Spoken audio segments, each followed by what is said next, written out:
Infinite upon infinite क्या? कुछ बच्चे बताते हैं कि इसका आंसर 1 होगा सर, कैंसिल होने के बाद 1। तो वहीं कुछ विद्यार्थियों का कहना है कि सर इसका आंसर इनफाइनाइट होगा।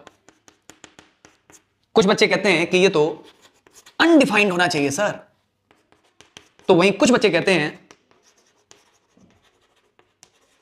कि ये इनडिटर्मिनेट फॉर्म है। मैं आपको बताता हूं कि मेरी नजर से इनफाइनाइट अपॉन इनफाइनाइट क्या है। देखिए, इनफाइनाइट अपॉन इनफाइनाइट सामान्य तौर पर मैथ्स में क्वेश्चन पूछा जाए ऐसा कभी नहीं होता। दरअसल इसकी प्रेजेंस की इंपॉर्टेंस इसलिए समझ आई क्योंकि 11th क्लास में एक चैप्टर है लिमिट्स, वहां पर इनफाइनाइट अपॉन इनफाइनाइट की सिचुएशन बनती है बस, और बच्चों में कंफ्यूजन यहीं से होना शुरू होता है। देखो बच्चों, अगर कोई ये कहे कि ऊपर और नीचे का इनफाइनाइट सेम है तो ऐसी सिचुएशन में इनफाइनाइट अपॉन इनफाइनाइट की वैल्यू कैंसिल होने के कारण 1 ही आएगा। लेकिन होता क्या है, लिमिट्स में एक इनफाइनाइट कई बार अलग होता है और दूसरा वाला अलग होता है, लेकिन लिखते समय उसे अपन इनफाइनाइट अपॉन इनफाइनाइट ही लिख रहे होते हैं भावनात्मक रूप से।